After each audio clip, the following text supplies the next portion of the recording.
I want to tell a story it's a story about an NFL team. So about 2010, I went and worked for Miami Dolphins and sponsorships. And when you get there, the league gives you a report, league report.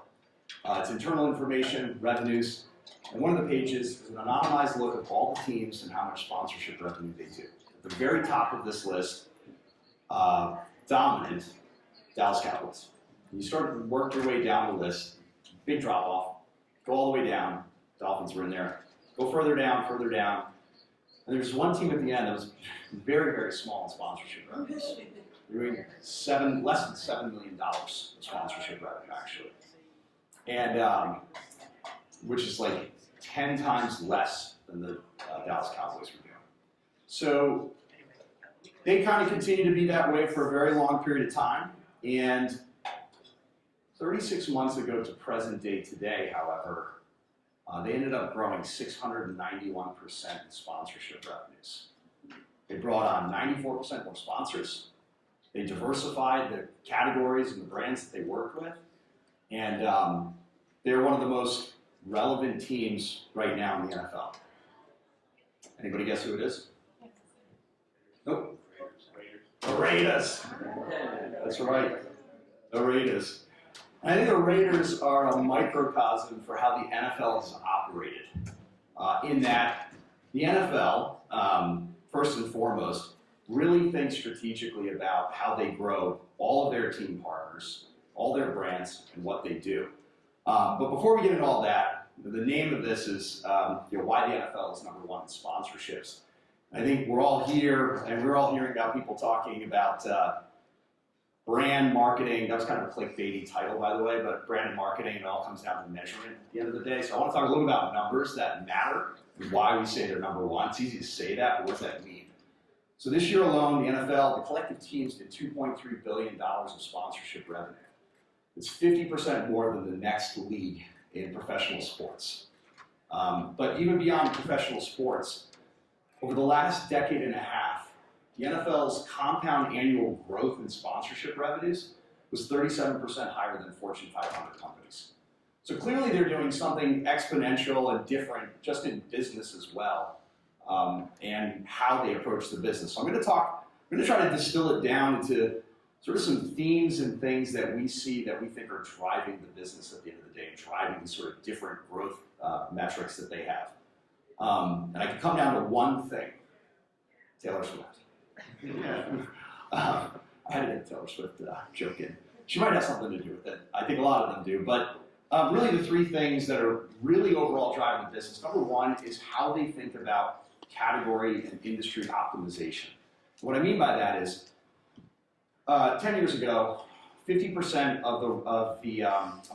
the top 10 categories generated 50% of all sponsorship revenues in the NFL.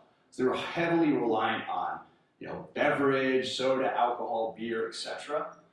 They diversified their portfolio, so now it's only 37% of their revenues. They really expanded the types of industries that they work with now. They're not so reliant on one or two critical industries to generate their revenues. What they're doing is, fortunately, they're benefiting from a couple things that have happened that are macro, kind of outside of their control. One is, the last 5 years has been the largest deployment of venture capital that the world's ever seen. And so what does that mean to the NFL? Well, when all this money comes in to startups, technology companies, and whatnot, all those companies are in very competitive spaces. Where do they look? Places where we can differentiate, be it crypto, be it technology. How do we get exclusivity, share of mind with audiences, storytell, integrate our technologies and content? What's better than sports? And then what's better than sports than within the NFL in terms of how they can do that? And so teams have really leaned into not only working with different categories, but also segmenting what they define as a category. And part of this was from sort of outside factors. We've seen this in a lot of industries, like the beer industry, where seltzer came in and other categories have come in and sort of created a competitive element. Teams recognized that they could capture additional value if they sort of micro-segmented categories that they could work with. So rather than saying, our beer partner, our alcohol partner, our financial partner There are now over 300 individual categories that teams are monetizing against specifically, and it continues to grow to this day. In addition to this, there's a lot of categories we all know that didn't even exist 10 years ago. That is a category.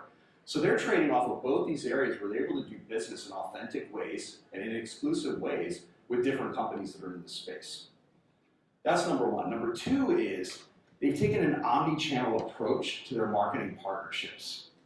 When I got down to the Dolphins, I remember the first thing that we had to sort of solve for was they said, like, the Wachovia sign is coming down. They got bought by Wells Fargo, and they're getting out of the business. We had a giant sign. It was like our crown jewel, just a static big sign by the video board. And they had a suite and a sign in the game program, but that was pretty much it. And so, those were good days probably if you were in the sponsorship game. Not a lot of work that you had to do. Not a lot of accountability either at the end of the day. And so what's really happened from that point to present day is teams are starting to take a completely different approach in how they're utilizing their assets to solve problems. This was accelerated during COVID. So think about it, and this is part luck for the NFL, is that they essentially had 8 months to figure out how do they go to market with their corporate partners because it wasn't happening in the middle of the season. They could see what the NBA did, the NHL did, learn from that. But what they were able to do is start to say, well, number one, they had to actually figure out a way to bring value outside of the stadium in a sport where everything was about the stadium. All the revenues were about the stadium. All of a sudden, that's taken away. It's like a crutch. And they have to figure out a way to create more content, digital content, authentic relationships, monetizing deals and partnerships in different ways. And so it forced a lot of these traditional teams that kind of weren't very open to evolving to have to figure it out or we're going to lose this money. And so you start to see teams rapidly innovate in terms of what they're going to do in these partnerships. They're also starting to rapidly innovate to invent new assets and partnerships that they have, be it podcasts, be it just social sort of content that's being put together and aligning with brands, figuring out a way to make that work. Not only that, but the other thing is they've benefited from athlete endorsements. So a lot of people talk about, well, with NIL, with athletes, is that competitive? Are we losing potential dollars to athletes? The NFL this year was surpassed, all the teams collectively, by the players in total social following for the first time.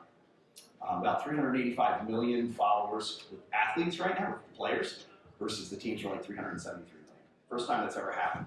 So there's, certainly you can look at that and say, wow, there's a power balance that's changing. The athletes have more control. They're creating more content, which is true. But what it's actually doing is two things.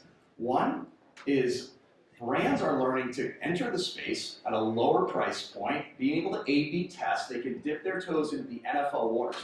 Back in the day, when I was doing things, sponsorship, it was exclusivity.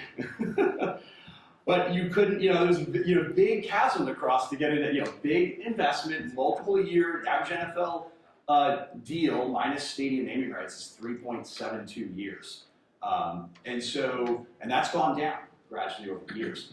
And so what's happened is it's allowed brands to say, look, we believe in the NFL audience, the fan base, but either exclusivities are blocking us out or the commitments are quite rich for us to look at this and say, we've got to commit to this. So the athletes allow them a place to go, enter, A/B test, figure out what works, understand the NFL audiences and the dynamics behind that.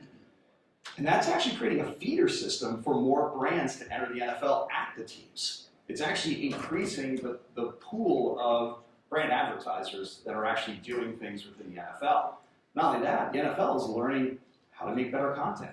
Now they all of a sudden, imagine having 400 people all of a sudden that can create different ideas and different content that you can actually, that's around football and around players that you can learn from and generate different ideas. So they've been able to leverage that to really create some interesting components as well. The last thing about that is because of the sheer volume of college athletes, especially football players that dominate NIL, all of a sudden you're seeing this wave of brands that are coming into the NFL following these athletes, and a wave of athletes that are creating even more exposure as well. And so that's really some of the big drivers that are taking place. That all being said, one of the things the NFL does not forget is how to take care of your most important partners. If you look at the top 10 sponsors in the NFL at the teams, they average about $50 million in investment overall, and it makes up 22% of all revenues within the NFL. And those brands don't leave. Year in, year out, they continue to be a part of the NFL ecosystem.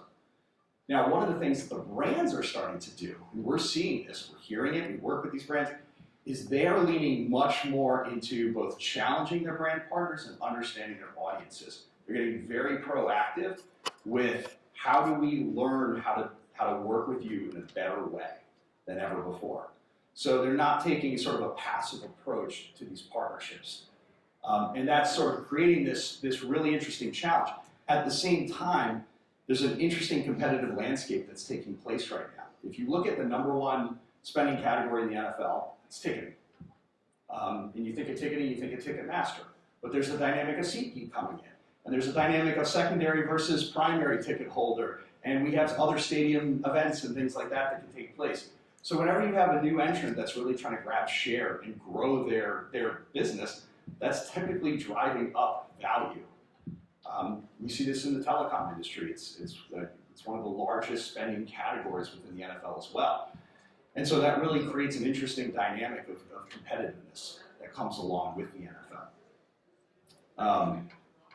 Lastly, I'll say that what the NFL has really done a good job of is creating this ecosystem amongst all of its partners. We see it here at the NFL. We're in Las Vegas here. The teams are coming together, the teams are collaborating, the teams are really also leaning on a lot of companies like ours, a lot of data companies, to be much more data-driven with their businesses. And part of the reason this is happening is that they're investing in leaders who are coming in from the outside of sports. I think we have a Twitter, ex-Twitter person here. I think she's tweeting right now. Excellent. No, I'm just joking with you.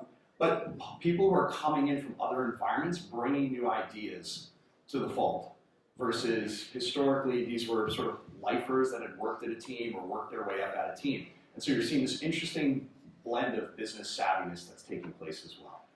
So we continue to see a lot of evolution taking place, a lot of different ideas. There's also a huge disparity in how teams go to market. Some teams have over 200 partners like the Jacksonville Jaguars, and some are extremely exclusive. The league likes this because it actually allows them to learn in all these different environments. There's a lot of autonomy in the NFL versus other leagues in terms of being able to see best practices and ideas, source them, and then scale them across the league as well. So hopefully you got a little bit out of it. And by the way, I would say diehard Raiders fan growing up, and so good to see they finally are here. Thank you very much.